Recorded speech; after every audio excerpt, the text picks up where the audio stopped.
thank you so much for joining us today again on Conversations with Cliff. My name is David Evenden. I'm the owner and founder of Standard User Cyber and Standard User Institute. This is my good friend Cliff Lash, who is sort of this good, strong mentor of mine, who is also the president of Standard User Institute. Cliff, how you doing today? I'm doing just fine. Great. How are you doing? Oh, I'm doing good. Yeah, I'm doing pretty good. The weather is nice today, and it's nice to have some windows open. Yeah. All right. Yeah. So, and in the past couple of weeks, we've talked about a ton of different topics. Really, the focus here is to actually talk and discuss natures of cybersecurity, but at a much lower level, where somebody who might be entering or who might not know anything about information technology or computers in general, so they can have a basic understanding of what the threat landscape looks like and what it means for them. Yeah. So so in the past, couple weeks, even couple of sessions, we've talked about the different types of viruses and worms and Trojans, and then talked about different types of antiviruses. And so I feel like now moving into what are the next stages of those, or delivery methodologies of different types of malware, whether or not it be via spam or phishing campaigns, and then how you track different types of activity via what might be stored cookies in a web browser. I think that's what you're wanting to talk about today. Is that right? Right. Cool. Right. So let me just say a couple things about cookies, what I know about them. I mean, we've all known about cookies for years and years, and we know they do things like, they store your usernames and things like that on sites you regularly go to, but they also track you for advertising and things like that. And I think some of them can be malicious. And so I don't really like the idea that every website I go to, that a lot of them are putting cookies on my machine to kind of watch or keep track of things, but there seems to be nothing I can do about it. And now they've started something new just recently, where some websites have to inform you that they're using cookies, and which is great. However, if you decide you don't want their cookies, sometimes you can't even use their site. Yeah. So it seems like something there's nothing you can do about it. And it's been many years since I've gone in to actually look at my list of cookies in my computer. Today, I'm not even sure I'd know how to find them, but I have looked for them in the past. And you look at the names of them and you don't even know what they are. Right. So you can't tell by looking at them, what companies they belong to or what they do. And so I thought it'd be helpful if you could just give us a basic understanding of cookies and their good uses, but also their potential bad uses, and what do I need to know about cookies? Yeah.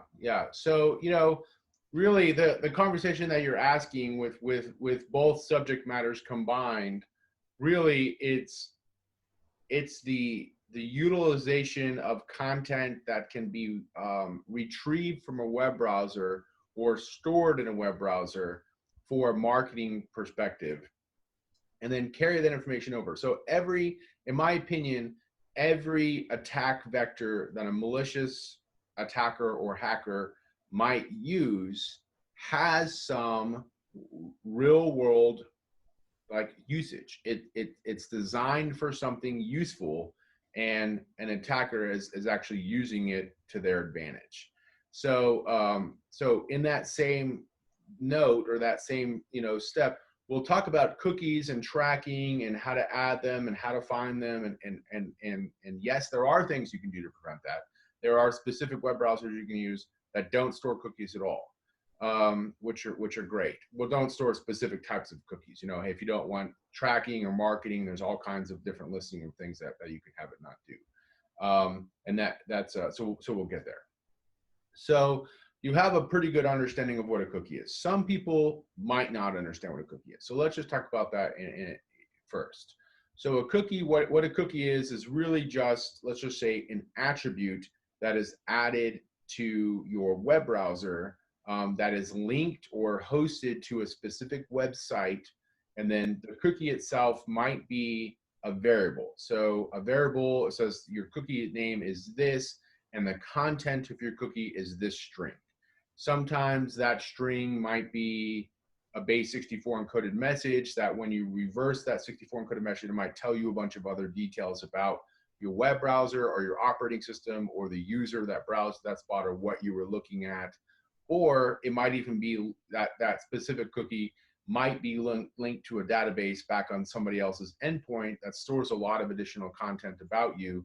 So they know what website you were looking at, why you were looking at that, for how long, what exactly, you know, and you can go and look at everything. What are the, if you're looking at shoes, if you're trying to book a hotel room, if you're trying to book a flight or something. And lots of times in cookies like those, they'll monitor that type of activity. So for instance, if you go to an airline or an aggregated purchasing airline website, and say, I want to look for a flight from here to there on this date, and you say, this is my price.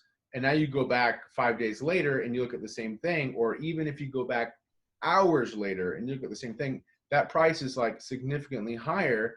And it's so interesting that if you just use an incognito browser, the price is exactly what it was before, and you just saved yourself $300 or $400. And you're like, what the heck? Why is, and so you realize that they're tracking your activity and increasing the price because they know that you're going to purchase this. They know you're going to purchase it. That happened to me one time, and I paid, you know, we were going to a funeral, and so we had to go, you know, we didn't have much,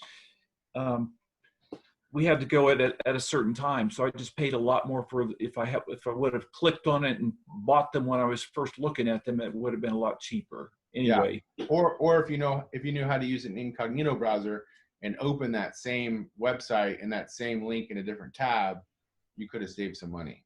Yeah, I think I do know that now, and sometimes I'll do my looking on one computer, and then when I'm ready to buy, I'll go to a different computer. Wouldn't that do the same thing? Yeah, it could do the same thing. Yeah, but it's almost unnecessary. You can just open a different browser. Okay. Yeah. So that's cookies are basically added automatically to your web browser from websites when you're browsing and looking at them. Now let's talk about the information that can be sent from your computer via your web browser to a website. And what we do here, and this is not used in a lot of web browsers anymore. It's still used in a lot of them where it's default, and there are other methods and methodologies to retrieve the same information. But your web browser actually captures and stores a lot of data. And what it does, one of the ways it can do this is what you call web RTC or web real-time communications.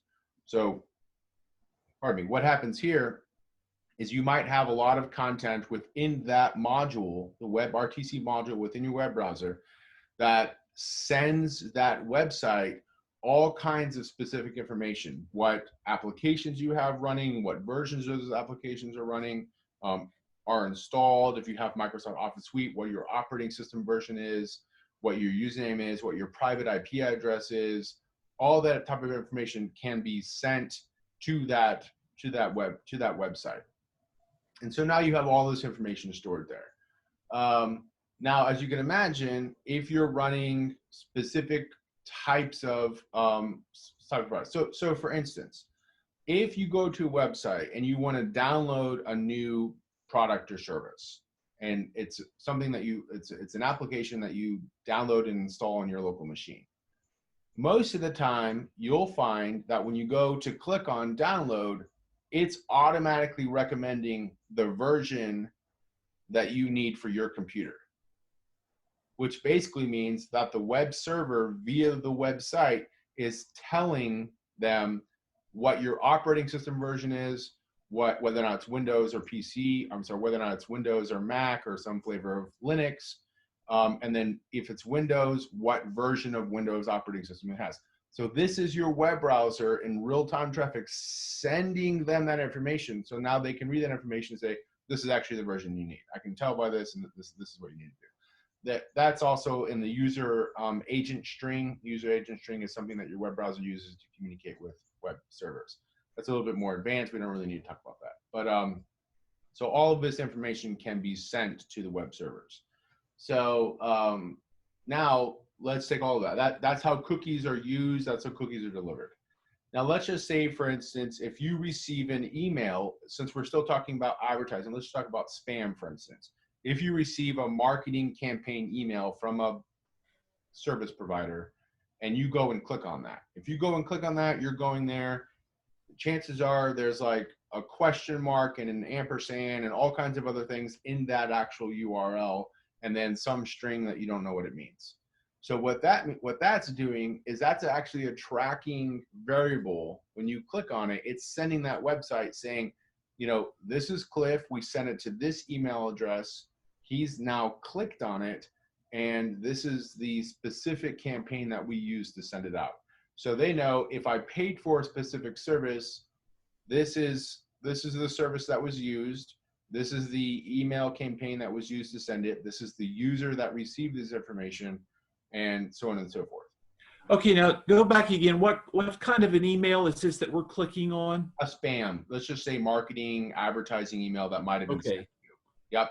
So it's not something that I'm really interested in. It's just something that showed up in my box and I clicked on it. Right. Well, if you clicked on it, then chances are you're interested in it. But yeah, you get the idea. Okay. So yeah, so you click on it and you're going to that. Well, you're actually in the process of clicking on that, unless you do investigative work and you strip out all the extra information and you just click on the link that's sent to you, you're sending them a ton of information that's already being received about them. Or rather, I sent this from this automatic email marketing service. I sent it on this week, on this day, to this person. And so all of that information is stored within that link. So they send it back, and as soon as you go to the website, as soon as you go there, they know this is Cliff. This is Cliff, and I sent this email via here, and I put these particular words in it, and this marketing campaign worked, and he clicked on it. So Okay. that's how a specific spam or marketing campaign would work. So that's giving them marketing information, letting them know that their marketing plans are working, but it's not necessarily malicious for me personally. Right. At this particular point, unless you have some type of, you know, uncontrollable obsession with purchasing things online, yes, it's probably not malicious. Well, and except, you know, I mean, it does invade my privacy. Sure. Well, here's the thing though, that the information that you're sending them was actually sent from them, and you're just sending it back. So they already had my personal information. But they already had your personal information. That information, email address, things like that, how to get it to you, what you might be interested in. Okay. Somehow they purchased that, or they got it from somewhere. Sure. Okay. All right. In my use case that I'm telling you.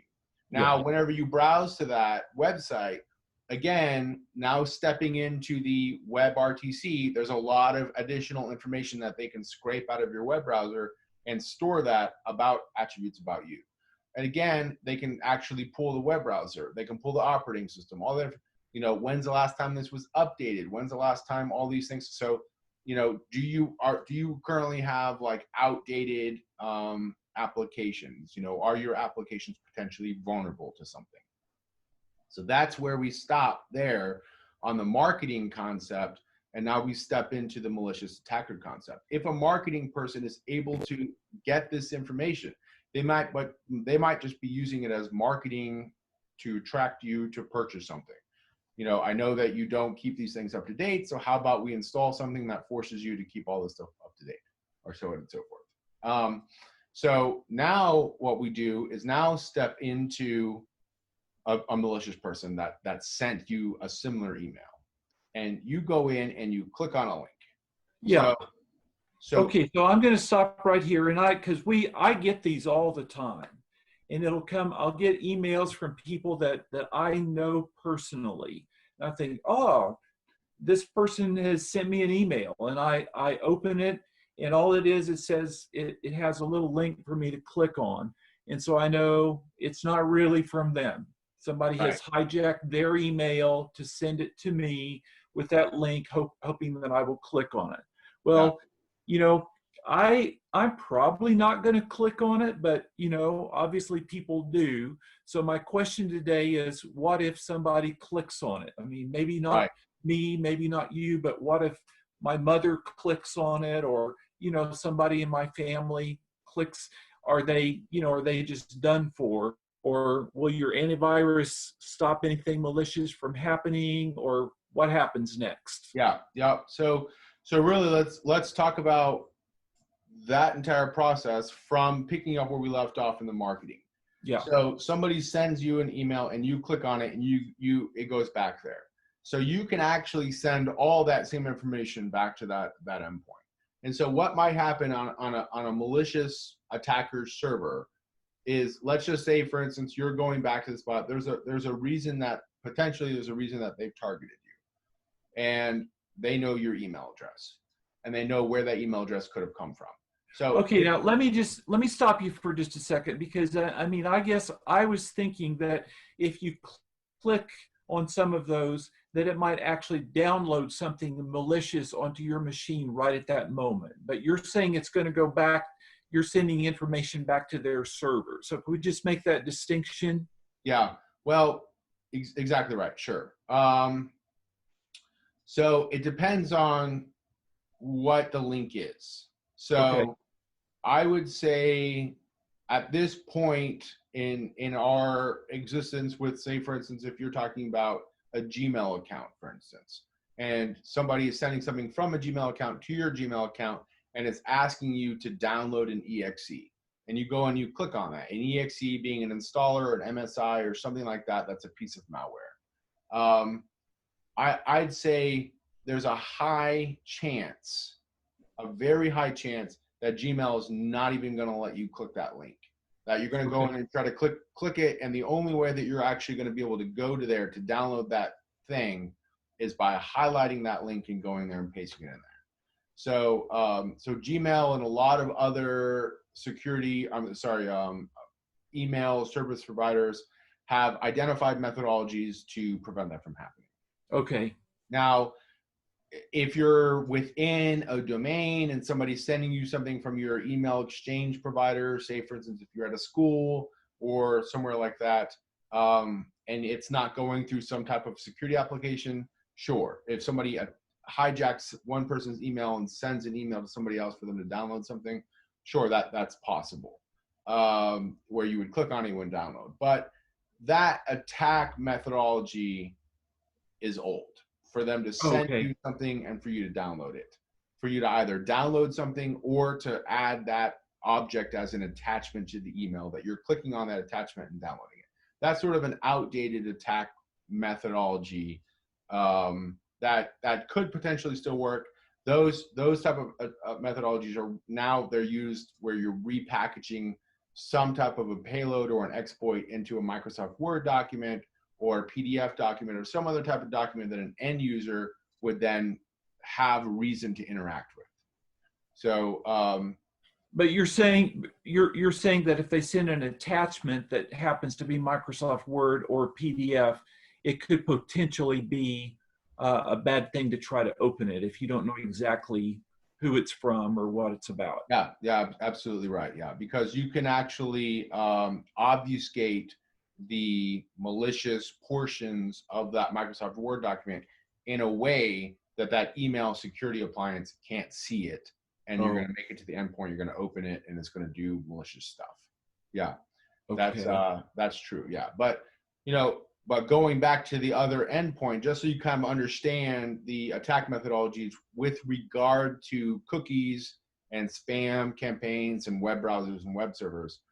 As you click on that link and it takes you to a website, whether or not be some type of a website serving up malicious exploits or something, you might be redirected to some other type of campaign that says, hey, we do really want access to this guy, or anybody who comes here gets the same series of exploits. check to see if he has an outdated web browser, outdated any of this other stuff, and try to throw exploits and gain access to his machine via an outdated web browser or some type of known exploit that will work against that session. Now, if and what happens in that case is if you do click on that and you do go to that site and they do try to exploit you, and it doesn't work, now what that server can do is actually add a cookie to your website saying, I've already tried this, don't do it again. And so I've already tried this exploit, I've tried that exploit, I've tried this exploit, and they don't work, don't do those. Try, if he comes back again, then try this exploit or something. Or, really we don't need that guy at all, or we don't want that at all, or we already have access for whatever reason, then the added cookie says, don't try to exploit. So that's how cookies can be used in that communication type. The general stages for exploitation is somebody sending something, or rather somebody trying to exploit your web browser as you browse to someone. So ensuring that your web browsers stay as up to date as possible is extremely important. So if you see notices about outdated web browsers or important security patches for web browsers, I think important security patches for any computer application that you have installing, important to make sure that you install and update. But web browsers especially important because those are what's seeing everything on the internet. So just to be clear, so when you update your web browser, it's going to go through there in the update process. It's going to strip out anything that's not supposed to be there. That's not true. The update process just installs security patches. It just says, hey, we've identified a potential vulnerability in our application, our web browser, and we want to install these security patches to prevent somebody from exploiting that vulnerability. Okay. If you have things on your web browser that are not supposed to be there, that's different. So now that you've asked that question, though, so one really, I would just say two really common web browsers are Firefox and Chrome. There's a bunch of other different ones, Internet Explorer, Edge. I don't use Internet Explorer, Edge. I think that just the reputation hit that Microsoft took with Internet Explorer for many years has just made me kind of gun shy about using Edge or Internet Explorer. I have heard that there's a big group of security professionals that they do like Edge, and so that's good. It's good that it's making a little bit of a comeback. But Firefox and Chrome are some pretty big ones. Chrome generally uses a lot of processing power, and that's actually a little bit problematic for a lot of people. One thing that you can do, that specific way I'm talking about this, is you can use a web browser called Brave.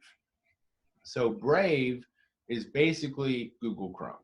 It's exactly like Google Chrome, except that what it does is it prevents advertising and marketing tracking cookies and a lot of other stuff. So, and it tells you on the main website, on their main open generalized tab, what you can do to prevent that from, how much time have you saved, and how many things have you prevented from storing themselves in your browser.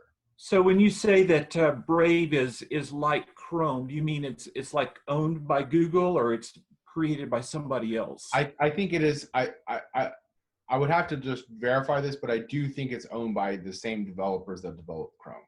Okay.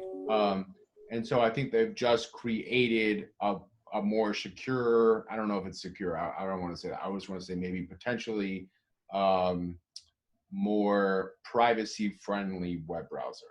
Okay. Yeah.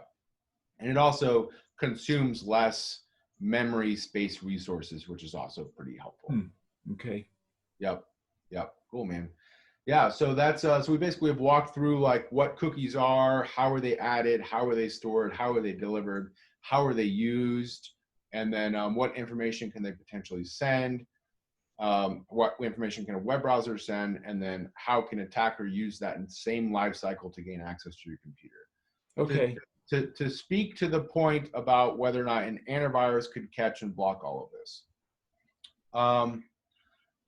Unfortunately, the answer is always, is it a known exploit? Is it a known website? Is it a known, and or is it doing something, some type of heuristic based activity that is known?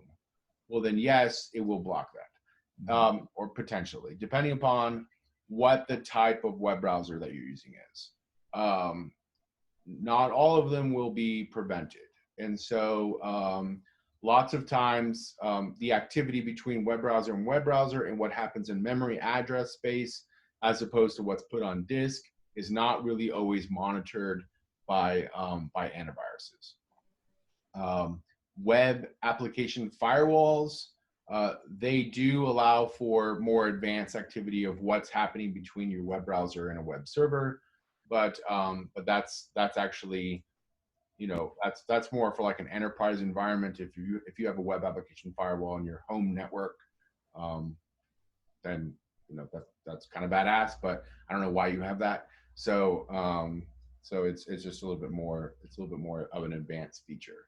So as always, just pay attention to what you're doing, know where you're going, know what you're clicking on, and if you don't know what the website is, you don't know if it's there. There are ways to protect yourself from that, but there are they're pretty advanced, setting up virtual machines and web browsers, and then browsing and doing a bunch of stuff, and then reverting to a snapshot. But again, we're kind of getting that's sort of getting into technical features. So basically, try not to click on stuff even if it says it's from somebody unless it's very clearly from them, not just kind of a link with some standard language or something like that. Just don't click. And but one more quick question about cookies, and then we can kind of wrap things up perhaps. But so cookies, you just kind of, I think what I'm hearing from you is you just kind of, all we can do is just kind of let them happen. It's like it seems like, I'm thinking my web browsers are just building and building and building up with all these cookies from all these different places. And I guess I just let them build up because I don't know how to get rid of them or clean them out or anything. Yeah, you can actually go into your history and then just do clear browsing history. And in the process of doing clear browsing history, there's checkboxes that say clear history, clear cookies, clear store passwords. And if you click that, it'll delete all of them. Okay. Well, maybe that's a good thing to do, even though whenever I go to places where I pay bills or whatever, I'll have to re-enter some of my information again. Yeah. Although some of that's probably stored on their server, not on my. Well, but they need the cookie to remember who I am. Yeah. Yeah. That's true. Each website is a little bit different. I actually don't want to get into the details about which websites you might use and what information you're saving in your web browser, because now we're starting to step into you talking about and exposing potential vulnerabilities in your own website. Right. Yeah. Yeah. So, mainly just places I pay bills. They, I go to the site and it comes, my username pops up immediately. Okay. Yep. Yeah. Good. So yeah, and again, you can use web browsers like Brave that say, for instance, if you have all of these, where you want to save and store those particular cookies about paying bills, but you don't want these 90,000 advertising cookies all stored. Yeah. A web browser like Brave will prevent that from happening. Okay, that's very helpful. Yep. All right. Well, David, thank you so much for all the helpful information today and bringing it down to my level. And hopefully this is helpful to a lot of other people as well. Yep, sounds good. Thanks so much, Cliff. We'll talk to you next time. All right, thank you.